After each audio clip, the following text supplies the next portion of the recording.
Hello everyone, welcome back to Global Government News. This is the second part and the final part of this eugenics news update for July 29th, 2010. I'm Darko, if you're just joining us now in this video series, but this is a New York Times article and it's titled Population Research Presents a Sobering Prognosis. And these are like one of those articles that I could see Ellen Watt reading, you know. That guy's amazing. He's a freaking genius, dude, and he knows how to break this stuff down. But I'll try to do my best. But I have other articles that I want to include in this video, so I'll try to speed it up here, but hopefully you get the point about population control measures, because this is what the powers that be, this is the religion. This is the religion. And it says, with 267 people being born every minute and 108 dying, the world's population will top 7 billion next year. A research group projects, while the ratio of working age adults to support the elderly in the developed countries declines precipitously because of lower birth rates and longer lifespans. See, I don't know if I really believe that. Maybe in developing nations there's longer lifespans, but lower birth rates are on the rise. And so yeah, now that I was just thinking about it as far as the developed nations go, which would be the United States. We have something going on here where you have a very aging population, the baby boomers, which is a humongous generation. They're all aging, they're getting close to retiring, and all the social benefits that were there, such as Social Security and that, they're not going to be there for them. It was never meant to really be for them. And so it's not necessarily that we're living longer in the United States. It's just that there's a lot more people that are aging and still alive and still have a few coins in their pocket to be able to go to the doctor so that they can live till about 75, 80 years old. That's pretty much it. I mean, we should be living till we're about 100, 150 easily, but we don't. It says, in a sobering assessment of those two trends, William Butz, president of the nonpartisan, I'm sure, Population Reference Bureau, said, quote, chronically low birth rates in developed countries are beginning to challenge the health and financial security of the elderly at the time that developing countries are adding over 80 million to the population each year, and the poorest countries are adding 20 million, exacerbating poverty and threatening the environment. And an important point to make is, like I said, less people are having children, not just because they're physically not able to do it because of all the eugenics that are being carried out on them, but also because of the recession, right? They proved that back in the early 20th century when the bankers were doing what they do, which is rob people and create Ponzi schemes in order to consolidate their power and wealth and just flat out steal money. It was at that time that people were having less babies. And so it's called economic warfare, and it ties in with eugenics, which is population control. Says projections, especially over decades, are vulnerable to changes in immigration, retirement, birth rates, and that. But Carl Hub, a senior demographer, I've never used that word before, but says estimated this week that by 2050, the planet will be home to more than 9 billion people. We're currently at what, about 6.5 or something like that. And it says Africa is projected to at least double by mid-century to 2.1 billion.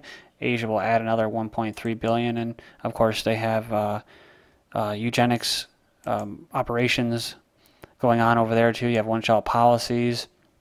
You have melamine in their food and that in China. And then Africa, of course, you have the vaccine trucks, the white vans for the Bill and Melinda Gates Foundations, going over there, giving free or paying people to take experimental vaccinations. Plus, like I said, economic warfare, right? Great economic warfare in Africa, and none of those countries or those people in it, besides maybe South Africa or the southern or the northern part of Somalia or wherever the white people are, right?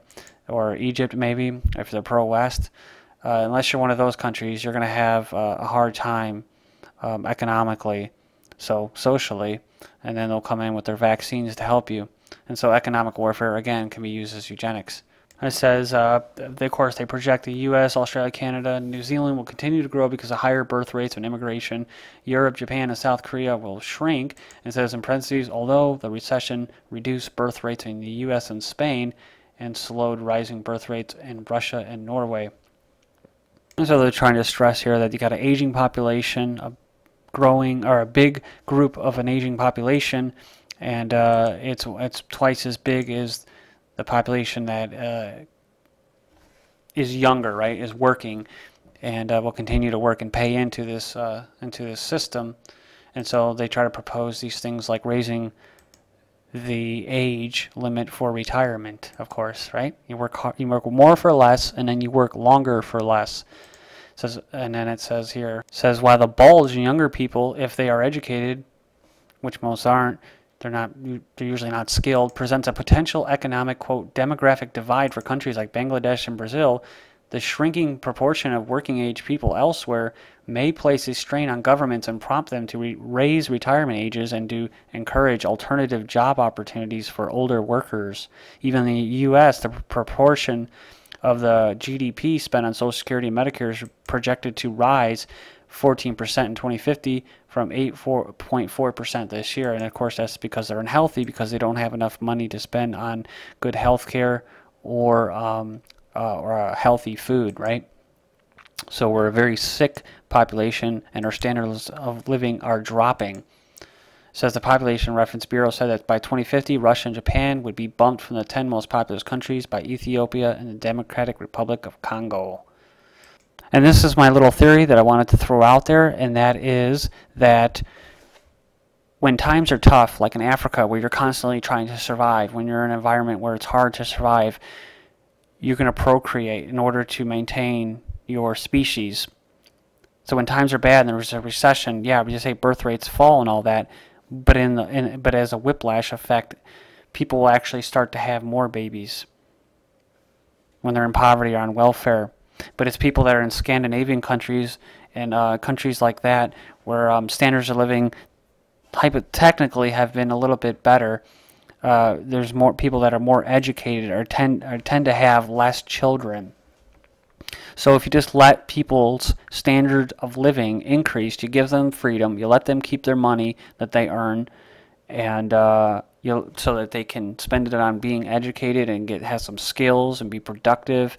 And you know what? They're probably going to have less children naturally. But what they're doing here by using economic warfare and all this other stuff, the population may actually rise because people are instinctively, their survival mechanism is kicking in. So what do? Well, they spray us and they create wars and they put fluoride in our water, and all of our food, most of our food has additives and poisons in it and toxins and that. So please check out this article from the Time CNN. DC pushes female condoms to fight HIV, right? Yeah, to fight something that they helped create. That's insane. What used to be called eugenics, now it's called Planned Parenthood. This article, 2009 H1N1 to be included in the 2010-2011 seasonal flu vaccine. This was actually from February, but I just thought I would post this just to give you an update, just in case you forgot. You may take the regular flu vaccine. Just know that the H1N1 vaccine will be in that. This is more weather modification, but the particles do fall on the ground and it does go into your system. Russian Air Force capable of making artificial rain, 7/29/2010. This article, Wall Street wants to do to life insurance what it did to housing. The securitization of mortgages, bundling mortgage policies and selling them to investors is considering to be one of the major reasons for last year's financial collapse. Now Wall Street banks want to do it all again, but this time with life insurance policies instead of real estate. According to the New York Times, banks plan to securitize these policies in Wall Street by packaging hundreds of thousands into bonds. They'll resell the bonds to investors who will receive the payouts when the people with the insurance die. The earlier the policyholder dies, the bigger the return. You like that, guys? And who is involved? Goldman Sachs. Thank